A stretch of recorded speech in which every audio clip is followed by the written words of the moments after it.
Oi pessoal, tudo bom? O vídeo de hoje tem 3 informações importantes para você. Primeiro, a gente vai analisar um julgamento do informativo 552 da 4ª turma do STJ, que excepcionou a aplicação do artigo 100 do Código de Processo Civil.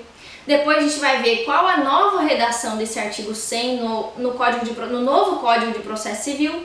E eu vou finalizar falando com vocês sobre o lançamento da coleção Principais Julgamentos STF e STJ, que eu tenho com o Roberval Rocha, do segundo semestre. É uma edição especial do segundo semestre, que a partir de agora vai acontecer com frequência na editora Juspodium. Então vamos começar esse julgamento de hoje lendo 2 artigos que entraram em conflito, num caso bem específico nesse informativo 552. De um lado, numa ação de divórcio, a gente sabe que a competência para a ação de divórcio, de acordo com o artigo 100 do Código de Processo Civil, é a residência da mulher. Então tá lá no artigo 100, inciso 1, é competente o foro da residência da mulher para a ação de divórcio. De outro lado, nós temos o artigo 98 do Código de Processo Civil, que também trata sobre a competência, mas agora não sobre a ação de divórcio especificamente, sobre ações que dizem respeito a pessoas incapazes. Diz o artigo 98, a ação em que o incapaz for réu se processará no foro do domicílio do seu representante. E o caso em concreto colocava em choque justamente esses 2 artigos do Código de Processo Civil. Por quê? Quem entrou com a ação foi o marido que estava incapaz, interditado, aposentado por invalidez e residia, naquele momento em que ele ajuizou a ação de divórcio, ele morava em Minas Gerais, na casa de seus genitores, então representantes. A mulher dele, de outro lado, já residia em outro local, ela era policial civil, trabalhava, não era incapaz e residia em Cuiabá, Mato Grosso. Onde será que deve ser ajuizada a ação nesse caso? O STJ teve que analisar essa situação. E o que ele disse? Se de um lado eu tenho o artigo 98, que protege o incapaz, eu também tenho uma norma protetiva de outro lado que protege a mulher, que é o artigo 100 do Código de Processo Civil, falando sobre a residência dela como competente para uma ação de divórcio. Porém, diz o STJ, e nesse momento do julgado ele ressalta até palavras do Fred Didier, em que critica veementemente esse artigo 100 do Código de Processo Civil, esse inciso 1 do Código de Processo Civil.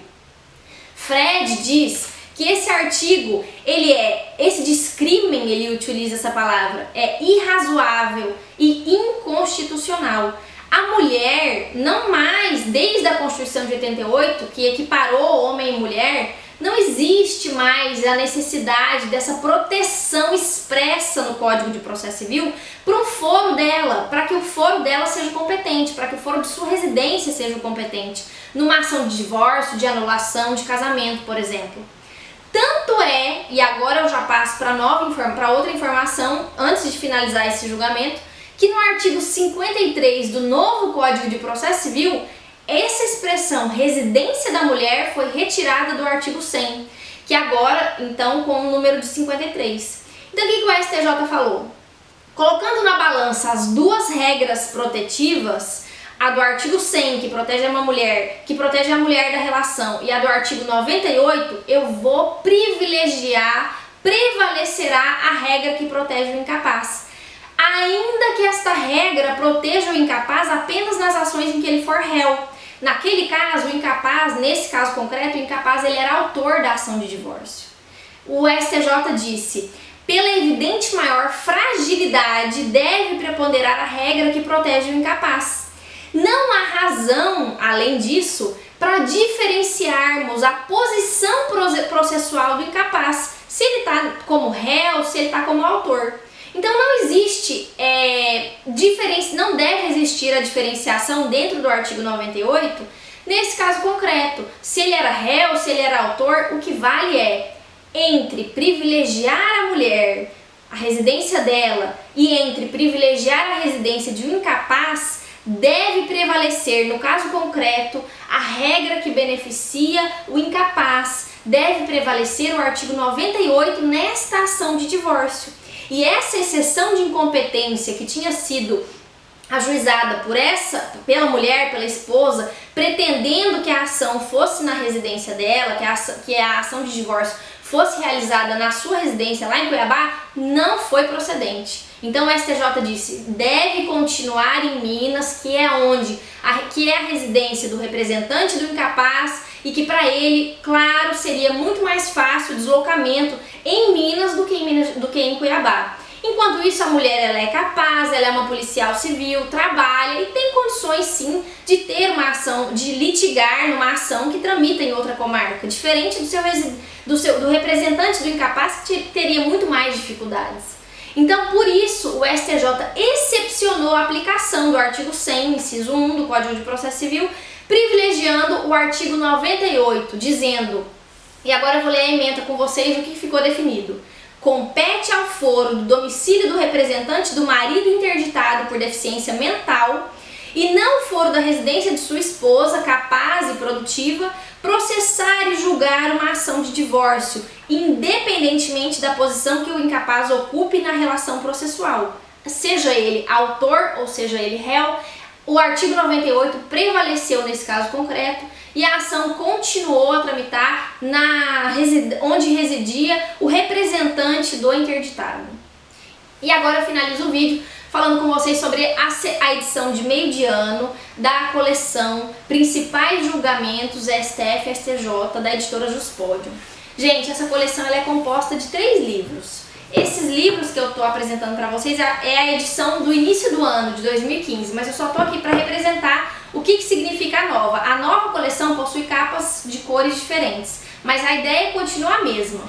Vocês terão essa capa aqui num verde um pouquinho mais claro, que é um resumo de 2010 a 2015 dos julgamentos STF e STJ, mais de 5.000 julgados, não tem explicações, eles são só as ementas, só que qual que é o diferencial? Tá tudo separado por tema e disciplina, então dentro de cada disciplina, dentro de cada tema já está todas as ementas, principais ementas 2010 a 2015 separadas para vocês. E aí nos menores, e aqui detalhe, nestes 3 volumes constam primeiro semestre de 2015 até o último informativo antes das férias. Informativo 791 é o último que tem nos livros do STF, informativo 563 do STJ também contém nesses livros. Então aqui está o resumo, aquele resumido maior, maior número de páginas. Aqui estão os 2, também estarão com capas em cores diferentes, mas que irão conter o primeiro semestre de 2015. Separados por matérias, com súmulas no final do livro para vocês, súmulas STF e STJ. Então fica o convite para você acessar a nossa página da editora Juspodium e conhecer um pouco mais da obra. Então é isso que eu tinha para falar com vocês essa semana. Até semana que vem. Bons estudos para todo mundo. Tchau!